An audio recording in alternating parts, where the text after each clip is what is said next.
Plusieurs lignes de la parole mènent à une seule ligne, celle de la vérité éternelle.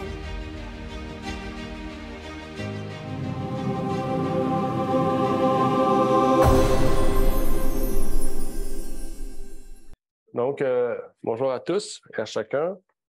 Donc, aujourd'hui, on va voir notre septième étude. Notre septième étude sur les jours de fête qui s'intitulait le jour des expiations. Donc, le numéro 6, c'est pas le bon, c'est le numéro 7.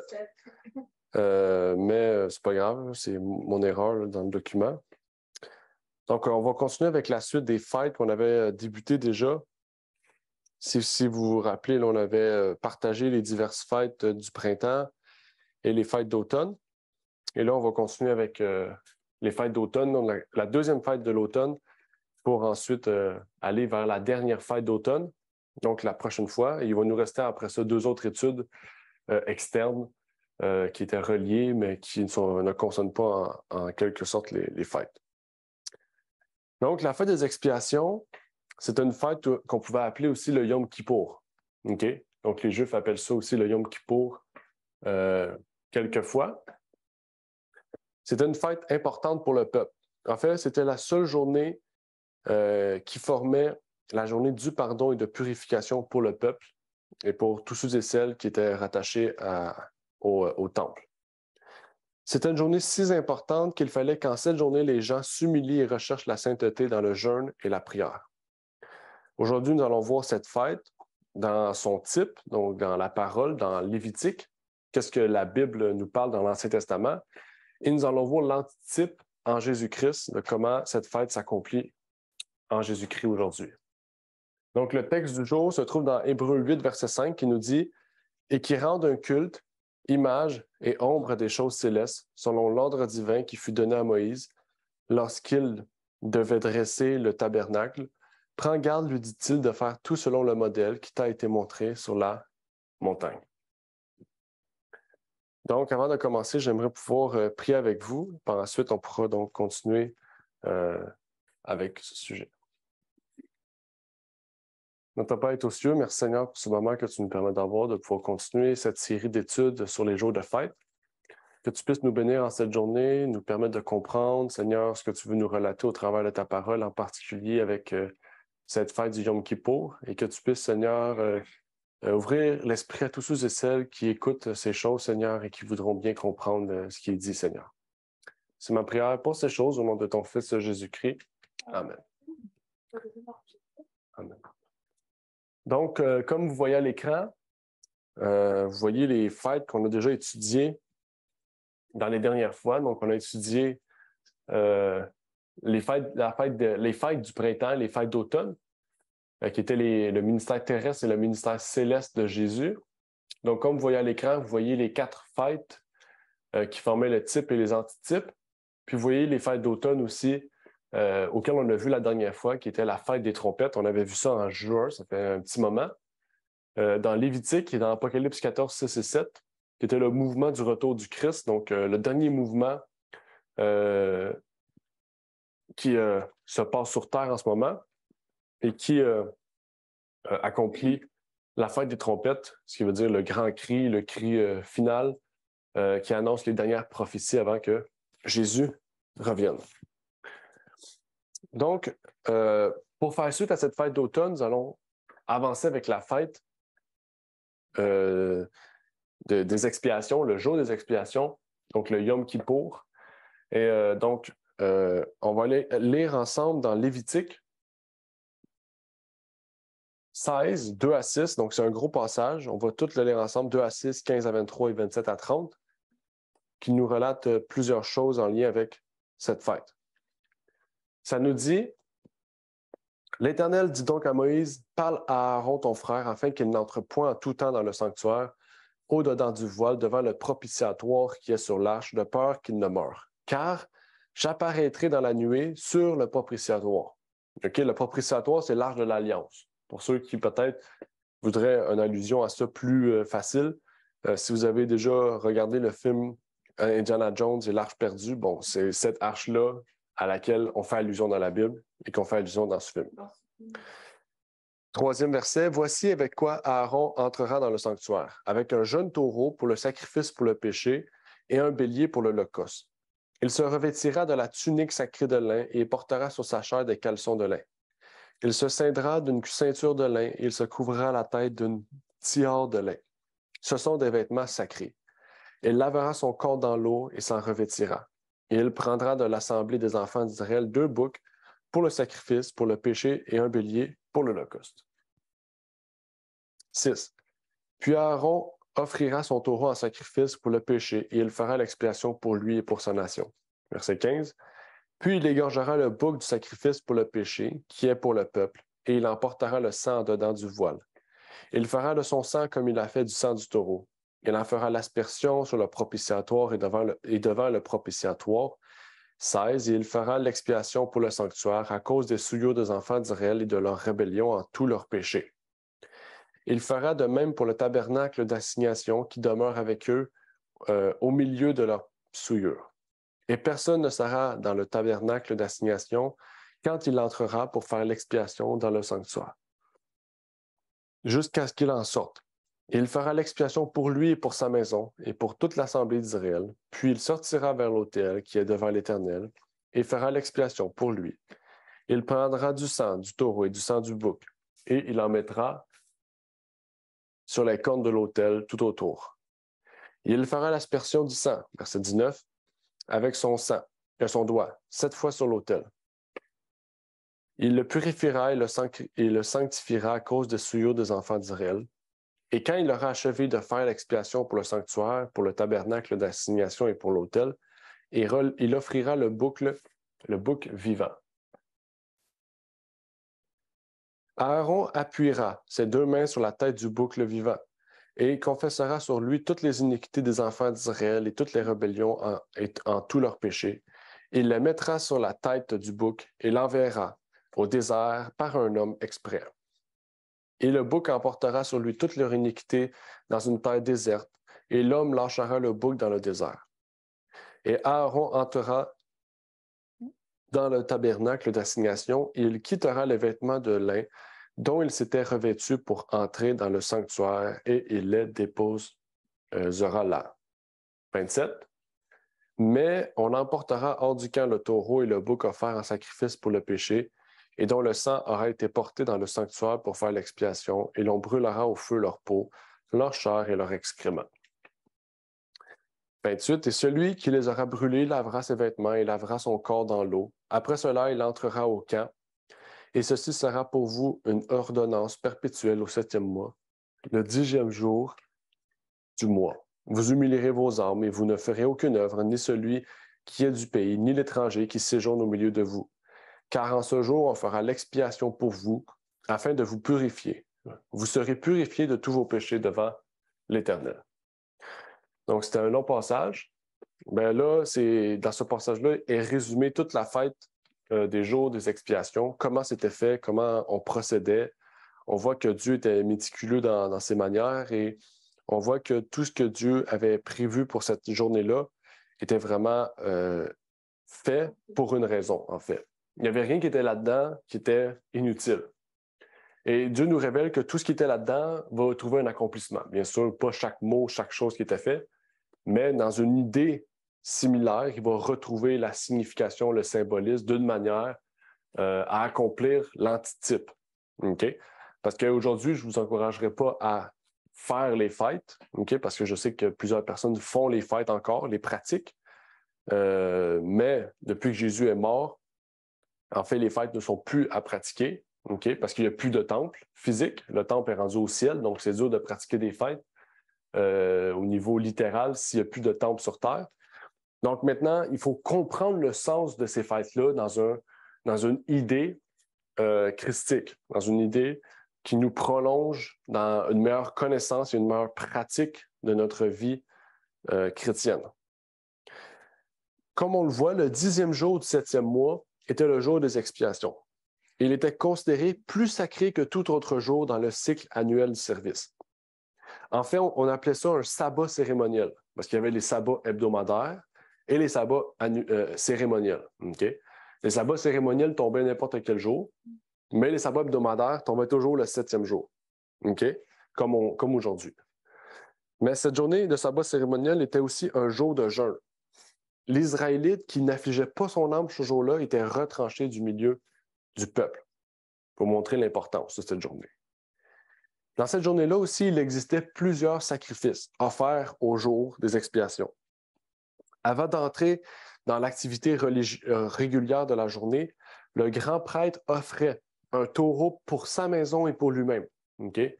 Donc, quand il entrait dans le lieu très saint, le prêtre offrait un taureau pour le pardon de ses péchés à lui et sa maison, ainsi que par la suite pour le peuple. Le principal service de la journée était l'offrande des boucs. 2 boucs étaient amenés à la porte du sanctuaire où il était tiré au sort. L'un était destiné au Seigneur et l'autre était émissaire, le bouc émissaire. C'est pour ça qu'aujourd'hui, on dit « c'est toi le bouc émissaire ». OK? C'est l'expression, c'est pas compliqué, les expressions québécoises viennent la plupart de la Bible. Donc, quand on dit « c'est toi le bouc émissaire », donc ça veut dire que c'est toi, comme dans la Bible, qui va porter les péchés, qui va porter le fardeau. Okay? Même si c'est pas lui, c'est pas de sa faute, là. Il était innocent, le bouc. Là. Mais c'est lui. Et il y en avait un autre, donc pour le Seigneur, un pour le bouc émissaire, ou dans certaines versions bibliques, on dit le bouc qui était Azazel. Okay? Donc le mot Azazel, aujourd'hui, n'a plus la même définition qu'auparavant. Okay? Mais à l'époque, tous les commentateurs bibliques, tous les historiens bibliques, à l'époque du 18e, 17e, etc., savaient que la définition d'Azazel, c'était Satan. Ça voulait dire Satan. Okay? Et aujourd'hui, on a retiré cette définition-là pour en donner un nouveau sens, okay? Qui n'est pas le bon sens. Mais ce que je peux vous dire, c'est que dans l'antitype, Azazel, c'est Satan. Okay? Pas qu'il va porter nos péchés, mais qu'il va porter le fardeau, en fait, de la souillure de l'homme quand Jésus va revenir. Il va être laissé sur terre dans le péché, dans la détresse, dans la calomnie, mais il ne va pas être le porteur des péchés parce que c'est seulement Jésus qui peut porter les péchés. On va continuer. Avant de pénétrer dans le second voile, le grand prêtre portait l'encensoir d'or rempli avec les charbons de feu de l'autel devant le Seigneur. Okay? Et sa main pleine d'encens, il en versait sur le charbon de l'encensoir pour que le nuage d'encens parfumé puisse le couvrir tandis qu'il passait à l'intérieur dans la présence de Dieu manifestée entre les 2 chérubins. Okay? Parce qu'au-dessus du propitiatoire, il y avait 2 chérubins, puis il fallait qu'ils entrent dans une pluie, on pourrait dire, une nuée de parfums, d'encens, auquel il brûlait parce qu'il ne pouvait pas entrer sans ça. OK? Non, là, je vais juste résumer les versets pour qu'on puisse mieux comprendre. Avec ses doigts, il aspergeait de sang le siège de miséricorde qui se trouve au-dessus de la loi transgressée de Dieu. Donc, j'oublie comment ça s'appelle. Il y a trop de mots compliqués. Le propitiatoire. J'avais la transsubstantiation, c'est pas la même chose. Oui, le propitiatoire. Donc, il aspergeait ça au-dessus de la loi. Donc, c'était le dessus du couvert, on pourrait dire, du dessous. Puis, sortant pour entrer dans le premier appartement, il touchait les cornes de l'autel d'or avec le sang. Donc, l'autel des parfums. Il touchait les 4 coins avec le sang, encore une fois, okay? qui signifie le Christ. Okay? Lorsqu'il avait achevé la réconciliation pour le Saint-Lieu, pour le tabernacle de la congrégation et pour l'autel, il allait dans le parvis. Donc, il rentrait avec du parfum, l'encens. Il faisait tout ce schéma-là, puis il ressortait dans le parvis. Dans le type, le grand prêtre portait dans sa personne tous les péchés des enfants d'Israël qui avaient été confessés et transférés dans le sanctuaire. Okay? Donc, en faisant ce geste-là, il s'en allait, il ramenait les péchés du peuple, puis après ça, c'est là que ces péchés étaient transférés sur l'autel. OK? Ça continue. Ensuite, il posait ses mains sur la tête du bouc émissaire, et là, il transférait sur le bouc émissaire et confessait sur lui toutes les iniquités des enfants d'Israël et toutes leurs transgressions et tous leurs péchés, les plaçant sur la tête du bouc. Et le bouc émissaire était conduit hors du camp, parce que dans le sanctuaire, il ne pouvait pas avoir de péché. Donc, il devait les conduire dans le désert pour, en fait, que dans le désert, le bouc puisse mourir. Donc, quand il meurt, les péchés meurent avec. C'est ça la signification. Mais à travers cela aussi, l'homme, il y avait un homme désigné, ça ne pouvait pas être le grand prêtre, il y avait un homme choisi qui emmenait ce bouc là-bas, qui, quand il revenait, il devait brûler ses vêtements, se laver les mains, pour que vraiment toute l'iniquité ne puisse pas revenir dans le camp. Okay? Donc, il y avait vraiment toute une idée de purification du péché, puis vraiment une idée là qui était très littérale, qui aujourd'hui, on comprend que Jésus prend nos vêtements, il les lave pas, il les prend, il les brûle, puis il nous en met des nouveaux. Un peu, il porte notre iniquité. C'est la même chose qu'avec un peu cette idée du bouc émissaire, de la façon dont le péché doit rester en dehors de nous. Donc, le bouc portait sur lui toute leur iniquité dans une terre déserte, une terre de séparation. On peut appeler ça un abîme. Okay? L'abîme, c'est le néant. Okay? Donc, l'abîme, ce n'est pas un lieu solitaire en dessous de la terre où le feu brûle éternellement. Dans la Bible, l'abîme est décrit de diverses manières, qui est un lieu de néant, un lieu où il n'y a rien, en fait. Donc, là, je vous ai résumé un peu l'affaire des expiations. Comme aujourd'hui, on ne va pas tout voir, OK? Dans le type et dans l'antitype. Ben, dans le type, on a vu tout, là, on a vu toute la fête. Mais dans l'antitype en Christ, je sais que cette fête-là est très importante pour nous, mais on ne va pas tout voir, le symbolisme, comment c'est. On va voir le gros point, comment on peut la comprendre, comment elle s'accomplit, comment aujourd'hui on doit la comprendre, puis qu'on devrait aussi la voir par la Bible. Donc, on va voir maintenant la fête en Christ. Jusqu'à présent, ça a été clair pour la première partie. Okay. Donc, le 10e jour du 7e mois, le sanctuaire était purifié. OK? Si on est clair, la Bible est claire aussi sur ça. Ouais, Sarah ne met pas sans l'air. C'est bon. Le verset 30 nous dit, et Lévitique 16, 30 nous dit, « Car en ce jour, on fera l'expiation pour vous, afin de vous purifier. » Ça dit, « Vous serez purifiés de tous vos péchés devant l'Éternel. » Parce qu'il y a une différence de compréhension entre, pas purifier, mais ça veut dire, purifier, c'est effacer, OK? Mais il y a une différence entre que nos péchés soient retirés, effacés et purifiés, OK?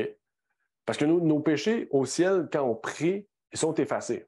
Ça s'appelle la justification. C'est-à-dire que Dieu oublie nos erreurs, OK?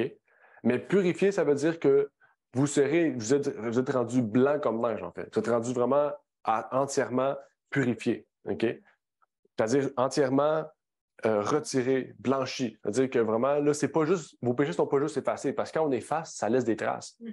Là, il n'y a plus rien. C'est comme une feuille blanche. OK? Donc, oui, exactement. C'est pour ça que les fêtes des temps nous révèlent la justification, puis les fêtes d'automne nous révèlent la purification par le processus de sanctification. OK?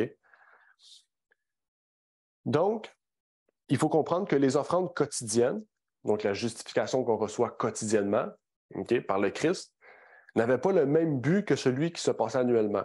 Parce que, comme vous savez, il y avait des sacrifices hebdomadaires, OK, quotidiens. Chaque jour, il y avait des sacrifices qui se faisaient au temple. Mais une fois par année, il y avait une fête spéciale pour des sacrifices spéciaux pour des péchés collectifs. OK? Donc, quotidiennement, les péchés qui étaient faits au temple, c'était individuel. Mais une fois par année, il y avait une purification collective. Dans la fin des temps, ça va être la même chose. Notre salut est personnel, mais collectivement, Dieu va purifier un peuple. Okay? C'est la même chose, en fait, dans cette optique-là. Qu'est-ce que je veux vous emmener ici, c'est que, en fait, comme vous avez vu au début, donc, il y a un mouvement. La fête des trompettes, il y a un mouvement qui s'appelle le mouvement du retour de Christ. Ce mouvement du retour de Christ, c'est un mouvement qui va non seulement comprendre complètement toutes les fêtes d'auparavant et les annoncer, mais qui va comprendre les fêtes à venir et annoncer le message que cela arrive bientôt.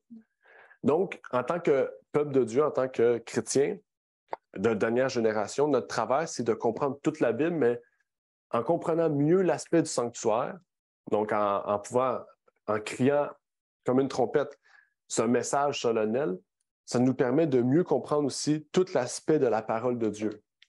OK? Et c'est pour ça là, qu'on va entrer dans quelque chose de peut-être un peu plus complexe, mais je vais essayer de le simplifier le mieux que possible pour que tout le monde puisse comprendre. Déjà, la première personne à avoir parlé de la fête du jour des expiations, la fête du Yom Kippour, c'est O.R.L. Croisier, qui a écrit un article en 1850, 52 ou 53, si je ne me trompe pas, et qui a exprimé l'idée du sanctuaire. qui est devenue aujourd'hui une doctrine fondamentale. Voici ce qu'il a dit. L'expiation que le prêtre faisait pour le peuple dans le cadre de son service quotidien était différente de celle faite le 10e jour du 7e mois. Il y a 4 raisons. Pour faire le premier, il n'allait pas plus loin que dans le saint, c'est-à-dire le lieu saint. Okay? Mais pour faire le second, okay, il entrait dans le saint des saints, c'est-à-dire dans le lieu très saint. Le premier était fait pour des cas individuels, le second pour toute la nation d'Israël collectivement. Troisième, la première était faite pour la rémission des péchés, la seconde pour leur effacement. Okay? Quatrième, le premier pouvait être fait à tout moment, le second seulement le 10e jour du second mois. Donc, je peux vous dire en fait que ces deux choses-là sont totalement différentes. Il faut les comprendre d'une façon différente, malgré qu'ils, ensemble, forment le plan du salut. Je veux dire, les deux sont ensemble, ça marche ensemble. Mais les deux représentaient des choses différentes, à des moments différents et pour des choses différentes. Et c'est pour ça que c'est très important. Et cette fête-là, elle, la plus importante de toutes les autres, pas parce que les autres, ça ne sert à rien, c'est inutile, non. Parce que ce message-là, c'est un message qui tout, que tu as compris, qui a été révélé par la parole de Dieu très récemment, en fait. OK? Il y a des personnes, mais en fait, je veux dire, à travers l'histoire, il y a des choses de la Bible que les gens ne comprenaient pas. Okay? Par exemple, Martin Luther a toujours refusé d'étudier le livre de Jacques, par exemple, qui s'appelait l'Épître de Paul. Okay? Ça veut dire que Martin Luther n'a jamais compris le livre de Jacques. Okay? Ça veut dire que ces personnes qui suivaient n'ont jamais compris le livre de Jacques. Okay? Donc, c'est tout récemment, en fait, qu'on commence à avoir des commentaires, des écrits, des compréhensions sur le livre de Jacques. Okay? Pas parce que Jacques n'existait pas avant, c'est parce que les gens ne voulaient pas le comprendre. Même ça, sur l'Apocalypse, il y a des livres comme Martin Luther qui disaient « L'Apocalypse ne nous concerne pas, ça va être plus important dans 400 ans. » Le jugement. Tout ça, Martin Luther ne comprenait pas le jugement. Il a dit que ça va être dans 400 ans que ça va être important. Donc, il ne l'a pas étudié parce que pour son époque, il ne voyait pas l'importance.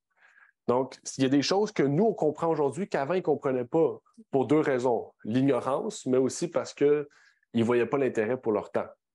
Okay? Donc, pour leur temps, il n'y avait pas une importance. Donc, aujourd'hui, c'est le moment le plus important de tous les temps. C'est la fin des dernières prophéties et c'est le moment de comprendre la parole entièrement. Chaque mot dans la parole a une utilité, une compréhension à en tirer.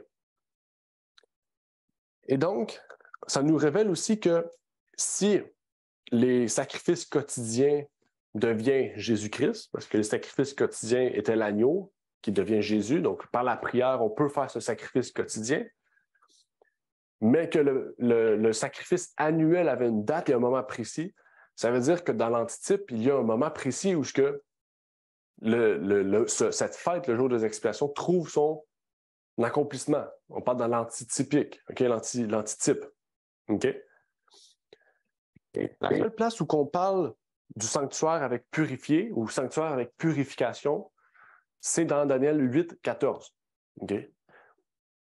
Daniel 8, 14 nous dit « Et il me dit jusqu'à 2300 soirs et matins, puis le sanctuaire sera purifié. » C'est la seule place dans la Bible où on associe sanctification et purification, mais pas en lien avec le sanctuaire terrestre, parce que Daniel, c'est un livre prophétique. C'est un livre qui annonce des temps à venir. Ici, on parle de 2300 soirs et matins. Donc, 2300 jours, c'est la même chose. On dit soir et matin, c'est la même chose, OK? Et on dit soir et matin, et non pas matin et soir, parce que soir, la soirée vient avant le matin. OK? La journée commence le soir et non pas le matin. OK? Exact, comme Genèse. Allez lire le registre de la création. Il reste à savoir de quel sanctuaire nous parlons. Comme je vous ai dit, bon, je vous ai donné un peu la réponse, mais c'est un sanctuaire soit terrestre ou soit céleste. Les deux existent. Le sanctuaire terrestre, c'était le sanctuaire de l'Ancienne Alliance. Le sanctuaire terrestre, c'est le sanctuaire de la Nouvelle Alliance. Céleste, c'est ça. J'ai pas dit ça? Les deux, j'ai dit terrestre. OK, mais terrestre, c'est Ancienne Alliance, céleste, c'est Nouvelle Alliance. On va aller lire le chapitre 9 de Daniel pour mieux comprendre. Dans le chapitre 9, on remarque que c'est la suite du chapitre 8. non pas parce que 9 suit le 8 ou que 8 vient avant le 9, mais parce que dans la compréhension du livre de Daniel, on voit que le chapitre 9 est vraiment une ligne vraiment directrice du chapitre 8. Pourquoi? On va les lire ensemble. Daniel 9, versets 21 et 22. Ça dit, « Je parlais encore dans ma prière quand cet homme Gabriel, que j'avais vu en vision auparavant, vint à moi d'un vol rapide, vers le temps de l'oblation du soir, donc la prière du soir. Okay? L'oblation, c'est le moment où je conversais du vin, qui, à l'époque de Daniel, ce n'était pas présent, vu qu'il n'y avait plus de temple. Ça dit, « Et il m'instruisit », on parle de Gabriel, me parla, il me dit, « Maintenant, je suis venu pour te rendre sage et intelligent. » Donc, ici, ce que je veux vous amener à comprendre, c'est que dans Daniel 8, dans le chapitre 8 de Daniel, en fait, Daniel ne comprenait rien. C'était incompréhensible pour lui. Il le dit à la fin du chapitre. Je pense qu'à la fin du dernier verset, désolé, de Daniel 8, il dit qu'il était confus puis il est tombé malade pendant plusieurs jours. Parce qu'il voulait comprendre, puis sa tête tournait tellement parce qu'il voulait comprendre qu'il est tombé malade. OK? Il l'affirme au verset 27 du chapitre 8. Mais au verset 9, au moment où Daniel est en train de prier, faire l'oblation du soir, de prier puis de faire son moment, qu'est-ce qu'il a vu? Il a vu Gabriel qui est apparu, puis il dit, Gabriel, c'est lui que j'ai vu dans la dernière vision, c'est-à-dire du chapitre 8. Donc déjà, il crée un lien avec le chapitre 8 et 9. Il revoit le même ange, Gabriel, qu'on retrouve dans Luc, dans Matthieu. C'est lui qui a vu Jésus, qui a annoncé Jésus à Marie. Mais ça dit qu'il m'instruisit, me parla, il me dit, maintenant, je suis venu pour te rendre sage et intelligent. Là, on pourrait se dire, il ne l'avait pas déjà fait auparavant, parce qu'il est venu au chapitre 8 annoncer des événements à Daniel. Mais pourquoi là, il vient de rendre sage et intelligent si avant, il avait déjà rendu une vision? Ça veut dire qu'il ne l'avait pas fait auparavant.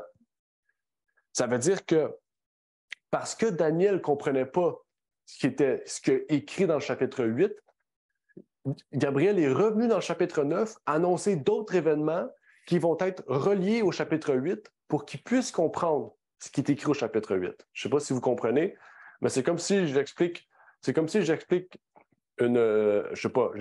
quelque chose à une personne, il ne comprend pas, mais j'explique d'autres choses à une personne, puis ça l'amène à comprendre ce que j'avais dit auparavant. C'est la même chose avec Gabriel. Gabriel a dit quelque chose à Daniel dans le chapitre 8. Daniel ne comprenait pas parce qu'il n'avait jamais vu ces choses, c'est une prophétie, il ne pouvait pas comprendre.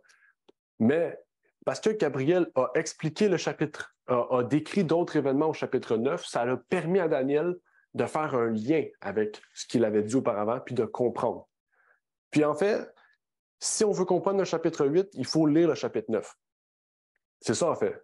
Donc pour comprendre le chapitre 8, il faut lire le chapitre 9 et étudier le chapitre 9 avant le chapitre 8. Sinon, on ne peut pas comprendre. OK? Et qu'est-ce que Gabriel a expliqué à Daniel pour qu'il puisse comprendre le chapitre 8? Il a expliqué au chapitre 9 que bientôt les temps seront accomplis. Il annonçait quoi? Il annonçait le retour de Jérusalem, du temple. Il annonçait donc la prophétie des 70 semaines. Okay? Donc, c'est obligatoire que pour comprendre les 2300 soirs et matins, on doit comprendre les 70 semaines. Si on ne comprend pas les 70 semaines, on ne pourra jamais comprendre les 2300 soirs et matins. Parce que les deux dates forment un seul événement. Puis on va voir, parce que les 70 semaines, vous pourrez me dire, mais 70 semaines, ça rentre facilement dans 2300 soirs et matins, mais est-ce que c'est au début? Est-ce que c'est à la moitié? Est-ce que c'est à la fin? C'est quand? Parce que sinon, c'est absurde, tu sais. Donc, qu'est-ce que ça veut dire par là? Ça veut dire que quand les 70 semaines commencent, les 2300 soirs commencent. Logiquement. Parce que sinon, ça veut dire, si vous mettez les 70 semaines dans un futur très lointain, ben, les 2300 soirs doivent commencer lointain. Ça veut dire que si on détecte quand commencent les 70 semaines et quand terminent les 70 semaines, on sait aussi quand les 2300 soirs commencent. Parce que les 2300 soirs sont inclus dans les 70 semaines. OK? Donc là, je ne sais pas si c'est clair. J'aurais aimé avoir un graphique. J'ai pensé, mais je n'ai pas mis un graphique. Mais sur Internet, il y en a beaucoup. OK? Mais là, on va aller un peu plus loin pour comprendre. Si le livre de Daniel est un livre prophétique, quand on étudie un livre prophétique, il y a plusieurs façons de comprendre. Okay? L'homme a mis en place beaucoup de façons de comprendre les livres prophétiques, mais Dieu a une seule méthode d'interprétation. Okay? J'oublie le terme qu'on utilise, eschatologie. L'eschatologie, le mot eschatologie, c'est l'étude des événements à venir. Okay? Donc, l'eschatologie, on doit avoir la bonne eschatologie pour bien comprendre la Bible. Il y en a plusieurs. Hein? Donc, je pense que vous le savez, il y a la méthode futuriste qui dit que toutes les prophéties sont dans un futur lointain. Il y a la méthode prétériste qui dit que toutes les prophéties sont dans le passé. Puis il y a la méthode historique qui dit que toutes les prophéties sont liées à l'histoire du monde. Okay? Ça veut dire que oui, elle peut être future parce que l'histoire du monde continue, mais elle peut le passer, puis elle peut être présente. Donc, c'est à nous de bien associer les prophéties d'après la description qu'on a à l'histoire. Et bibliquement, quand on remarque comment les prophéties fonctionnent, comment Daniel, parce que la seule façon de savoir quelle méthode eschatologique est bonne, c'est de prendre la Bible, par la Bible. Il faut étudier la Bible par la Bible. Puis quand vous lisez tout le livre de Daniel, vous remarquerez que Daniel associe la statue de Nebuchadnezzar à quoi? Au royaume qui se situe à son époque, mais à l'époque à venir. Ça veut dire que Daniel lui-même, pas en résumant, mais en faisant découvrir la prophétie que le pape, en faisant découvrir la prophétie, la vision que Nebuchadnezzar a reçue, il lui dit que la tête, c'est toi. Puis après toi, il y aura un autre royaume. Puis après toi, il y aura un autre royaume. Puis il y aura un autre royaume. Donc, Daniel lui-même affirme ou confirme que la méthode historique, c'est la meilleure, c'est la méthode eschatologique pour comprendre les prophéties. OK? Parce que sinon, Daniel n'aurait pas dit ça. Daniel aurait pu dire, mais la tête, c'est dans 10 000 ans. C'est peut-être dans 100 000 ans, c'est peut-être déjà passé. Mais Daniel n'a pas dit ça. Il a dit, la tête, c'est toi. Et ça veut dire que après toi, il va y avoir un autre royaume. Donc, on doit étudier la Bible de la méthode historique, comme Daniel le fait. La Bible répond par elle-même. Donc, maintenant qu'on a clarifié ce point-là, il faut trouver des événements historiques pour pouvoir comprendre ça, les 70 semaines, les 2300 soirs et matins. Mais même encore, les 70 semaines, les 2300 soirs et matins, on pourrait se dire, est-ce que c'est des chiffres littéraux ou symboliques? Parce que la Bible est des fois imagée. Hein? Jésus prend des paraboles pour nous faire comprendre une idée littérale. Il utilise une idée littérale pour nous faire comprendre une image symbolique. Okay? Par exemple, pour lui, la plante pourrait représenter lui. Jésus dit « Je suis l'eau de vie ». Est-ce que Jésus est vraiment de l'eau? Non, Jésus n'est pas de l'eau. Mais c'est une idée littérale, ça veut dire une idée de l'eau. Tout le monde connaît l'eau, tout le monde vit par l'eau, tout le monde est obligé de vivre par l'eau, et ça symbolise le Christ. Donc, est-ce que les prophéties marchent de la même manière? Est-ce que les nombres marchent de la même manière? Parce que, par exemple, il y a 7 jours dans la création. Il y en a plusieurs qui vont dire que les 7 jours sont chaque jour équivaut à 1000 ans, ou chaque jour équivaut vraiment à chaque jour. Parce que dans Pierre, qu'est-ce que Pierre dit? Pierre dit que pour Dieu, un jour est égal à 1000 ans. Donc, la Bible est claire. Il y a des nombres qui sont des nombres littéraux, mais il y a des nombres qui sont des nombres symboliques. Et quand on rentre dans un livre d'études prophétiques comme Daniel et Apocalypse, il faut savoir comment calculer. Il faut savoir, on est obligé. Puis ce qui est intéressant, encore une fois, c'est que la Bible répond par la Bible. OK? Je n'ai pas mis les textes, mais dans Nombre, à l'écran, mais dans Nombre, allez vérifier pour ceux qui le veulent, dans Nombre 14, verset 34 et Ézéchiel 4, verset 6, Dieu répond que chaque jour équivaut à une année. OK? Quand on arrive dans des temps prophétiques, quand on arrive dans des années prophétiques, un jour est équivaut à une année. OK? C'est un peu comme les mathématiques. X égale Y. OK? A plus B égale C. OK? C'est toujours comme ça. C'est toujours A plus B égale C. On ne peut pas dire A plus C égale B. Ça ne marche pas. A plus B égale C. Avec Dieu, c'est la même chose. On ne peut pas dire une heure puis le convertir en année. Non. Il faut tout convertir en jours pour arriver à une année. OK? Donc, si on reprend l'idée graphique de Daniel 9, Daniel 9 dit quoi? Il dit qu'il y a 70 semaines. Mais là, je viens de vous dire que chaque jour équivaut à une année. Donc, on ne peut pas calculer une semaine. Vous êtes d'accord?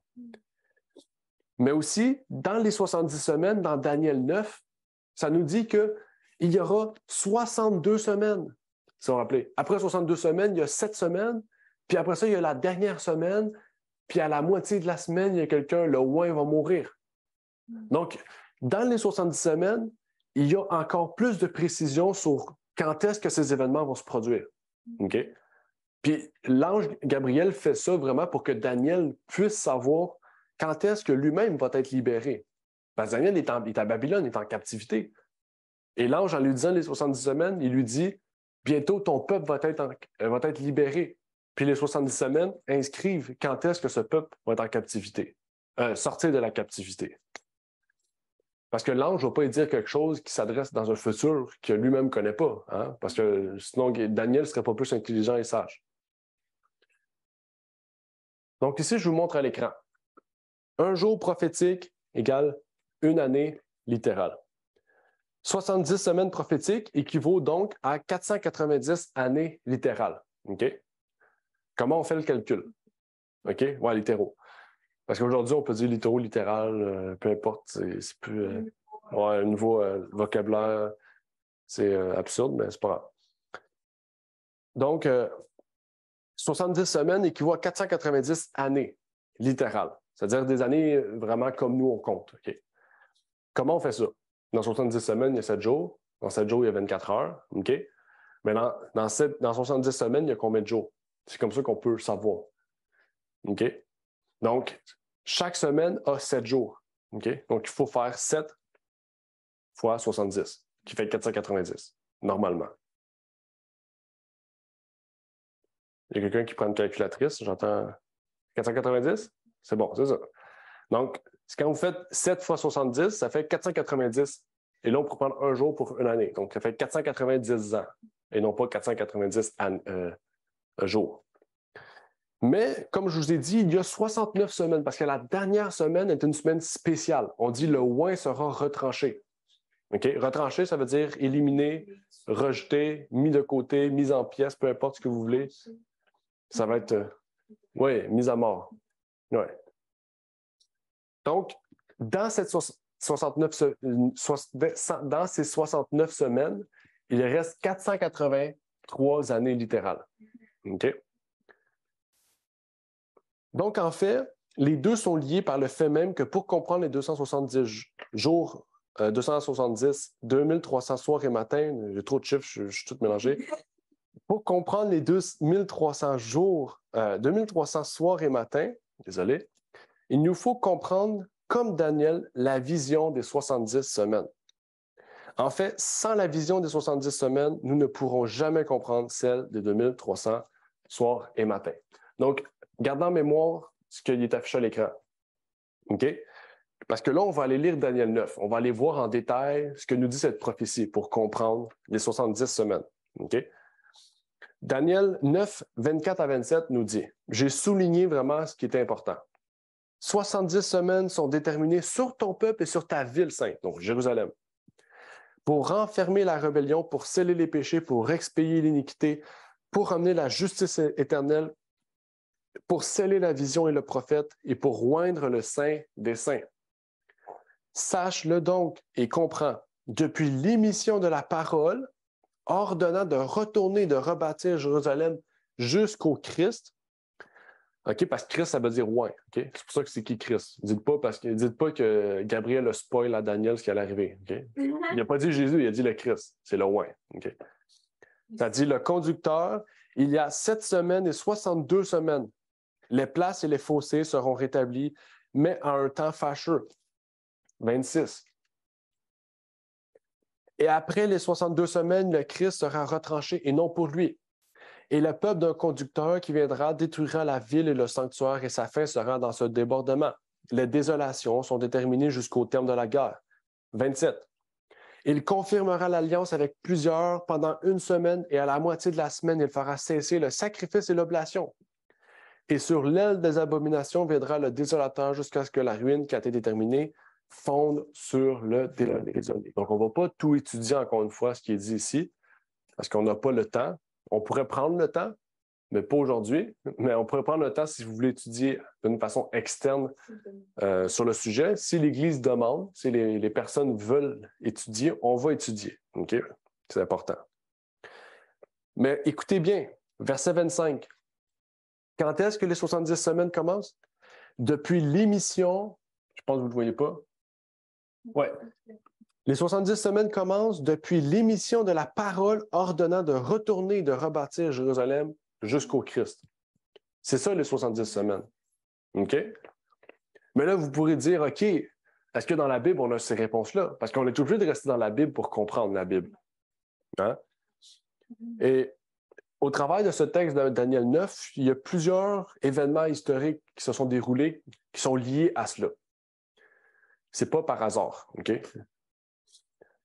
Pourtant, nous comprenons 2 points importants, si on reste dans le texte, pour nous amener à comprendre les 70 semaines. On nous dit que le point de départ est la reconstruction de Jérusalem. On nous dit que la dernière semaine mène au Christ, mais aussi, ça mène à la fin, hein? Du sacrifice et de l'oblation. Ça veut dire que quand le Christ, le oint, sera retranché, il n'y aura plus de sacrifice et d'oblation. Ça veut dire que le sanctuaire, les services typiques seront finaux, arrêtés. Mais là, on se trouve face à plusieurs problèmes.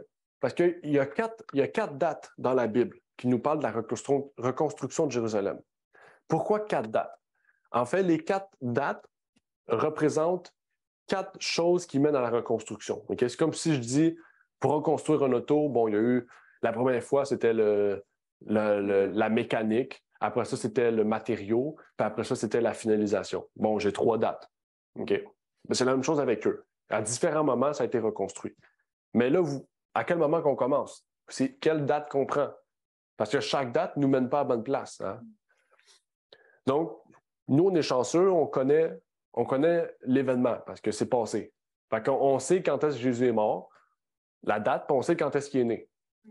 Donc, à partir de ces dates-là, on sait quand est-ce que ça commence. OK? Donc, le premier point, c'est le décret de Cyrus pour reconstruire la maison de Dieu en 536 avant Jésus-Christ. Le deuxième point, c'est le décret de Darius pour la poursuite de ce travail qui avait été entravé. Donc, le premier, ça ne peut pas être bon, parce que c'est l'ouverture. Hein? Mais si vous avez bien lu le texte, qu'est-ce que le texte disait? Depuis l'émission de la parole ordonnant de retourner et de rebâtir Jérusalem jusqu'au Christ. OK? Donc, il y a le troisième point, le décret d'Artaxerxès donné à Esdras en 457. 4. La mission que ce même roi donne à Néhémie dans sa 20e année. Qu'est-ce que je veux vous dire ici, c'est que le 4e point n'est pas bon parce que Néhémie, si vous connaissez l'histoire de Néhémie, le roi a ordonné à Néhémie de seulement superviser la fin des travaux. Okay? C'était à la fin, pour mettre en charge, c'est lui qui allait choisir qui allait être mis en charge, pour quel poste, quelle chose. Okay? Donc, ça n'a pas un lien avec la construction, en fait. Okay? Mais le livre de Néhémie est très intéressant. Je vous encourage à aller le lire si vous ne le saviez pas. Puis c'est un homme, ce n'est pas une femme aussi. Okay? C'est pas Noémie, c'est Néhémie, c'est un homme. Okay? Mais je vous prie d'aller lire son histoire, elle est très intéressante. Mais le problème, c'est que si on prend les 2 premiers décrets et on fait démarrer le 70 semaines à ces dates-là, on n'arrive même pas à la naissance du. Donc, ça ne peut pas être ces dates-là. OK? Là, on parle logiquement. Ça ne peut pas être ces dates-là. OK? Donc, on n'arrive même pas à l'ère chrétienne. Donc, ça ne marche plus. Ça chamboule tout. Mais au niveau historique et prophétique, ces décrets se réfèrent surtout à la restauration du temple et du culte des Juifs, mais pas à la restauration des statuts civils et politiques, lesquels sont inclus dans l'ordre de restaurer et reconstruire Jérusalem. Okay? Donc, les 2 premiers, c'est plutôt la forme physique et matérielle de Jérusalem, mais le 3e décret c'est plutôt la forme juridique et religieuse de Jérusalem qu'il faut prendre en compte et qui met un terme aussi à la reconstruction finale avant la mise en place des postes des personnes qui devaient être placées. Donc, comme je vous ai dit, le 4e décret, c'est une mission de Néhémie et non pas une reconstruction du temple. Donc, le plus plausible et le plus logique, c'est le 3e. Mais est-ce que le 3e marche avec les dates? Parce que 457 plus 490, ça doit marcher. Hein? Ça doit arriver à un nombre logique qui puisse nous mener à la naissance ou à la mort ou peu importe, lié au Christ, à Jésus-Christ. En fait, si on prend 457 plus 490, on arrive en 31. Et quand on arrive en 31, ça nous amène en 34 après Jésus-Christ. Et là, si on enlève l'année 0, parce que l'année 0 ne compte pas, on arrive en 30, à l'an 30, plus l'an 33 après Jésus-Christ. Okay? Donc, là, c'est logique. On sait que Jésus est mort en l'an 30. Hein? Pas l'an 30. Son ministère a commencé en l'an 30, il est mort en l'an 33. Okay? Puis, encore une fois, si on prend le décalage de Denis le Petit qui s'est trompé de quelques années, ça nous amène à l'an 27 jusqu'à l'an 30. Okay? Donc, mais sans les décalages, tout est bon. Okay? Donc là, il y a plusieurs petits problèmes historiques au niveau d'erreurs humaines, mais prophétique, il n'y a pas d'erreur ici. Tout marche parfaitement, nous amène à Jésus-Christ, à sa naissance, à son ministère, et nous amène à sa mort, puis il nous amène à la fin de la prophétie. Et toujours dans cette lignée, hein? Oui. Toujours à la fin de cette prophétie.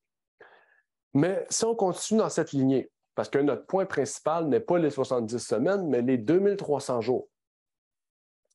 On comprend que 2300 jours, c'est 2300 années. Et si 2300 années sont ajoutées à 457 avant Jésus-Christ, puisqu'on a placé l'année 70 avec cette date-là, puis que ça fonctionne, ça marche, c'est logique, c'est plausible, en fait, ça nous amène en 1844 après Jésus-Christ, parce qu'il faut enlever l'année 0. Il ne faut pas oublier, l'année 0 ne compte pas, ce n'est pas une année. C'est une année de changement. Pour bien comprendre tous ces aspects, il nous faut bien comprendre tout ce que l'on nous a dit, tout ce que l'on nous dit au sujet du sanctuaire terrestre, pour comprendre le céleste. Ce que nous ne pourrons faire aujourd'hui, par manque de temps, c'est de bien comprendre tout l'aspect du jugement qui est caché derrière le sanctuaire et qui nous amène à comprendre pleinement ce sujet. Aujourd'hui, je vais vous parler de quelques petits points qu'on peut relater dans ce verset-là qui nous amènent à comprendre l'antitype pour nous aujourd'hui. Dans Lévitique 23, 27, 27, on dit « Le 10e jour de ce 7e mois sera le jour des expiations. Vous aurez une sainte convocation, vous humilierez vos âmes et vous offrirez à l'Éternel des sacrifices faits par le feu. » Qu'est-ce qu'il dit? Ce sera pour vous une sainte convocation. Donc, c'est un moment où tout le monde devrait s'assembler pour adorer. Okay? Devrait être présent pour jeûner. Devrait être présent pour vraiment arriver dans un esprit de révérence. Okay? D'humilité, exactement. Et dans Hébreux 10, verset 25, ça nous dit à peu près une chose similaire pour nous aujourd'hui. Ça dit « N'abandonnons point notre assemblée comme quelques-uns ont coutume de le faire, mais exhortons-nous les uns les autres, et cela d'autant plus que vous voyez approcher le jour. » Quel jour? Le jour du jugement. Hein? Parce que le jour du jugement arrive, on doit quoi? On doit encore plus serrer les coudes, plus être unis, plus travailler ensemble. Un autre passage se trouve dans Lévitique et qui nous dit encore, pour aller un peu plus loin, « Le 10e jour de ce 7e mois sera le jour des expiations. Vous aurez une sainte convocation, vous humilierez vos âmes et vous offrirez à l'Éternel les sacrifices faits par le feu. Car toute personne qui ne s'humiliera pas ce jour-là sera retranchée du milieu de son peuple. » Dans le type, tous devaient affliger leur âme, passer du temps dans la prière, le jeûne et sonder leur cœur. Deux passages nous révèlent ces choses dans l'antitype. Dans Luc 21, versets 34 à 36, on nous dit « Prenez donc garde à vous-même, de peur que vos cœurs ne soient appesantis par la débauche, par l'ivrognerie et par les inquiétudes de cette vie, et que ce jour-là ne vous surprenne subitement. Car il surprendra comme un filet tous ceux qui habitent sur la face de la terre. Ça dit, veillez donc et priez en tout temps, afin que vous soyez trouvés dignes d'éviter toutes ces choses qui doivent arriver et de subsister devant le Fils de l'homme. Qu'est-ce qu'il nous dit ici? C'est que, comme au jour du jugement, aujourd'hui, ça dit, on a vu 1844. Donc, depuis 1844, nous sommes sous le jour des expiations. C'est-à-dire, nous sommes dans le moment de jugement, dans la dernière, on pourrait dire dans la dernière ligne droite. On pourrait dire ça. Hein? On dit souvent ça, on est dans la dernière ligne droite. On est en ce moment dans la dernière ligne droite avant que Jésus revienne. OK? Mais ce qui est intéressant, c'est que cette dernière ligne droite n'a pas de date. OK? Tandis qu'auparavant, il y avait des dates. Dieu avait donné des dates précises pour chaque événement, chaque prophétie. Mais dans le jour du jugement, il n'y a pas de date. Pourquoi? Parce que quand on sait qu'il y a un jugement, on se prépare en conséquence. Quand on connaît la date, on se prépare en conséquence de cette journée. Hein? Si vous avez à aller devant la cour, vous allez faire quoi? Vous allez avoir un avocat, préparer un dossier, vous mettre beau, vous mettre propre pour parler parfaitement, pour pouvoir tromper ou dire la vérité face au juge. Mais quand on ne sait pas le jour du jugement, quand on ne sait pas que Jésus revient, qu'est-ce qu'on fait? On veille en tout temps, puis on prie en tout temps pour qu'on puisse être prêt en tout temps. Et donc, c'est ça que Dieu nous appelle aujourd'hui. Il nous appelle à être prêt en tout temps, à en veiller en tout temps, parce qu'on ne sait pas quand est-ce qu'il va revenir. Exact. Il vient comme un voleur. Puis pour ne pas être surpris qu'il vienne comme un voleur, il faut veiller, il faut prier, il faut jeûner, il faut sonder notre cœur pour que nous puissions vraiment nous rapprocher de lui. Là, je suis presque plus de voix, mais on va continuer. Ouais, un peu d'eau, ça serait gentil. J'ai plus d'eau dans ma bouteille. Ésaïe 22, 12 à 14 nous dit aussi, « Et tandis que le Seigneur, l'Éternel des armées, vous appelait à ce jour à pleurer, à gémir et à vous raser la tête et à ceindre le sac, voici de l'allégresse et de la joie. On tue des bœufs, on égorge des moutons, on mange de la chair et on boit du vin. Mangeons et buvons, car demain nous mourrons. Mais voici ce que l'Éternel des armées m'a fait entendre. Jamais cette iniquité ne vous sera pardonnée, que vous n'en mourriez, dit l'Éternel, l'Éternel des armées. » L'admonition, ce que Dieu nous demande est de veiller et prier toujours. Mais surtout ici, ça nous précise dans Ésaïe d'éviter les excès et surtout l'ivrognerie. Un autre point nous est dit dans Lévitique 23, verset 27. On arrive vers la fin aussi de l'étude. Après ça, il y aura des questions et des réponses si vous le voulez. Lévitique 23, verset 27 nous dit « Le 10e jour de ce 7e mois sera le jour des expiations. Vous aurez une sainte convocation, vous humilierez vos âmes et vous offrirez à l'Éternel les sacrifices faits par le feu. » C'est quoi juste une offrande faite par le feu? En fait, on comprend le feu dans la Bible signifie la vigueur. Le feu dans la Bible signifie le fait d'être bouillant pour le Seigneur. Hein? Donc, quand on est bouillant pour le Seigneur, on est quoi? On est consacré totalement pour lui. Exactement, on est zélé. Dieu nous demande une consécration totale, un sacrifice, une offrande volontaire. C'est ce que la Bible dit. Hein? Paul le dit. Hein? Paul le dit. Faites de votre corps une offrande volontaire. OK? C'est Thessaloniciens 5, 23. « Or, que le Dieu de paix vous sanctifie lui-même tout entier et que tout ce qui est en vous, l'esprit, l'âme et le corps, soit conservé irrépréhensible lors de l'avènement de notre Seigneur Jésus-Christ. » Il y a Romains 12, verset 1 aussi. Il nous dit « Je vous exhorte donc, frères, par les compassions de Dieu, à offrir vos corps en sacrifice vivant, saint et agréable à Dieu. C'est votre culte raisonnable. » En plus, il associe ce sacrifice à un culte. C'est ça qui est intéressant parce que si chaque jour, on fait de notre corps un sacrifice vivant, chaque jour, on fait de notre corps un culte vivant à Dieu, comme chaque jour, il y avait un culte qui était dans le sanctuaire, okay, par ces sacrifices. Comme vous voyez, il y a vraiment un lien entre le sacrifice, le temple, le sanctuaire. Même encore aujourd'hui, même s'il n'y a plus de temple physique, vraiment, on voit cette idée à travers toute la Bible qu'il y a un temple encore. Okay? Mais que ce temple est au ciel, mais aussi en nous. Hein? La Bible dit par Paul, votre corps est le temple du Saint-Esprit. Ouais.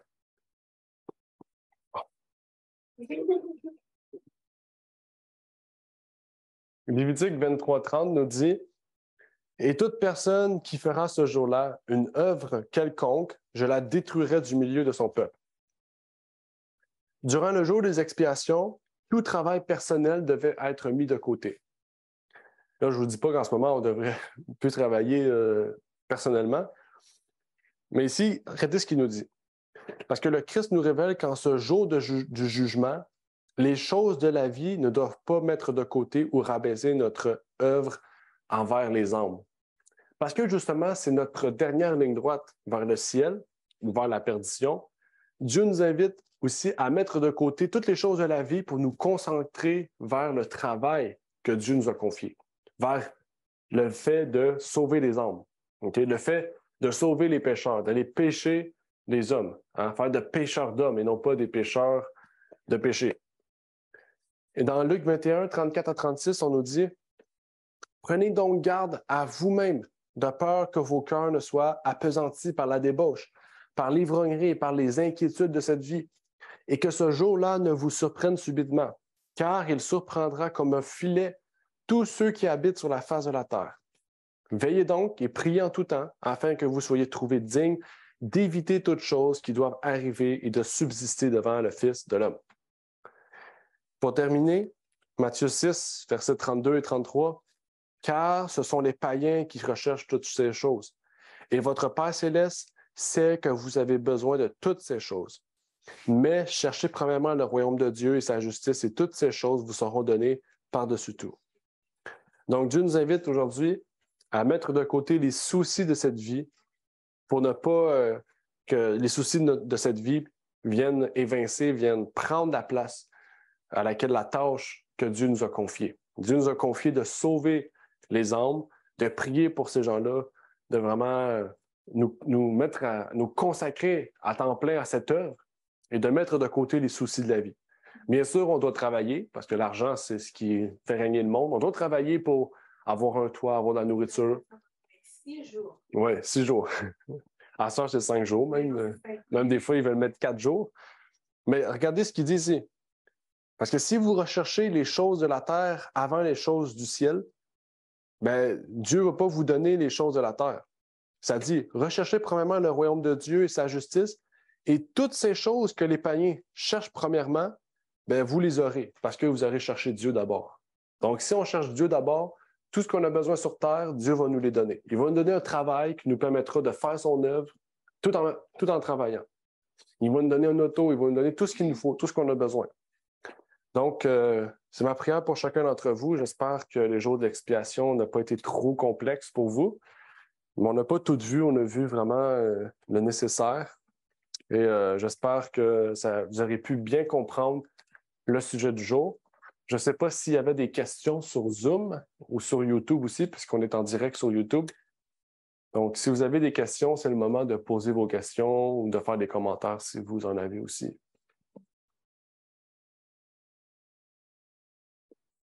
Moi, j'avais juste un commentaire.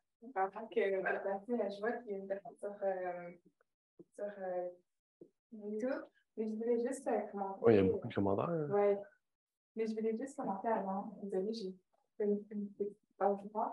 Mais comme si on revient aussi à l'histoire, les chrétiens, je pourrais parler plutôt de Miller. Miller, lui, il avait fait un calcul. Il était comme une personne qui était très, qui voulait s'intéresser vraiment à la parole de Dieu. Et vers 1833, il a commencé à vraiment étudier la Bible. Et en étudiant la Bible, quand il est arrivé dans Daniel, il a vu qu'il y avait la prophétie des 2300 soirs et matins. Et là, il a fait le calcul. Il a remarqué que la prophétie prenait fin en 1843. Donc, il a décidé de vraiment prêcher cette nouvelle à toutes les personnes qu'il rencontrait, raconter vraiment et dire que Jésus-Christ revient parce que lui pensait vraiment que le sanctuaire qui était purifié, c'était la terre qui était purifiée et c'était le retour de Jésus-Christ. Donc lui, il prenait ces messages-là pour vraiment comme parler, comme raconter à toute personne que Jésus-Christ revient très, très bientôt en 1843 et il faut vraiment comme être prêt. Et dans cette période-là, il y a eu plusieurs personnes qui ont cru, qui ont eu ils ont vu ils ont écouté, ils ont vu la prophétie, ils ont vu que c'était vraiment comme, c'est prophétique et c'est vraiment vrai. Jésus revient en 1843. Par la suite, ils ont vu que, le 22 octobre, qui tombait comme le Yom Kippour, le 22 octobre 1843, ils ont remarqué que Jésus-Christ n'est pas venu. Après ça, ils se sont dit, sûrement parce qu'on n'avait pas compté l'an 0. Donc, il faut compter l'an 0 qui donne le 22 octobre 1844. Et arrivé en 1844, il y a eu le grand désappointement parce qu'ils ont remarqué que Jésus-Christ n'est pas venu. Et plusieurs personnes ont perdu vraiment foi avec ça. Ils ont perdu confiance. Ils ne comprenaient pas pourquoi Jésus-Christ n'était pas venu. Mais en étudiant la parole, il y a un groupe, environ un petit groupe, 50 personnes ils ont continué à étudier. Ils ont remarqué que c'était le sanctuaire qu'il est question dans Daniel. Ce n'est pas la terre qui est purifiée, mais c'est le sanctuaire céleste. Que Jésus-Christ est passé du lieu saint au lieu très saint pour faire le jugement. Et le jugement qu'en ce moment, on est dans cette période-là depuis 1844, le jugement pour purifier en ce moment Jésus-Christ à le vêtement de sacerdotal. Et il fait vraiment le jugement. Il passe en revue chaque âme, chaque personne. Et voir vraiment si il marque notre nom dans le livre de mort, dans le livre de vie, ou il fait vraiment comme il passe en jugement en fait chaque cas, chaque personne de l'humanité, des gens qui sont morts avant, puis des gens vivants après. C'est ça qui est bien. OK. Merci. Notre Père qui est aux cieux, j'aimerais te remercier, Seigneur, pour ce moment que tu nous permets de pouvoir étudier ces fêtes, de pouvoir comprendre. Seigneur, tu nous permets aussi de partager avec des frères et des sœurs qui peut-être n'avaient pas compris ces choses-là auparavant, peut-être qui n'ont pas la même compréhension du sujet. Mais tu nous révèles, Seigneur, par ta parole, que ces prophéties concernent l'histoire et qui concernent l'histoire du monde et non pas l'histoire, Seigneur, seulement du peuple d'Israël, Seigneur, le peuple juif. Seigneur, et tu nous montres aussi que ces prophéties de Daniel et de l'Apocalypse, Seigneur, s'adressent plus à notre temps qu'à n'importe quel autre temps, Seigneur. Donc, puisses-tu nous bénir, nous exhorter, nous montrer aussi à persévérer, Seigneur, dans la foi, dans la vérité, dans la compréhension, dans l'étude, Seigneur, de ta parole. Je te prie de bénir chaque personne qui était présente sur Zoom, sur YouTube aussi. Et je te prie donc pour toutes ces choses au nom de ton Fils Jésus-Christ. Amen. Amen.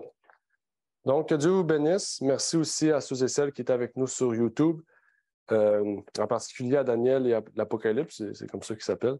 Donc, merci d'avoir été présent, d'avoir pu discuter aussi. Donc, on va pouvoir partager ensemble la prochaine fois sur la dernière fête. Donc, je salue Sarah, Renard, ainsi que Raphaël et toute l'Église qui est avec toi. Et que Dieu vous bénisse. Donc, on va arrêter le direct sur YouTube. Et donc, que Dieu puisse vous bénir.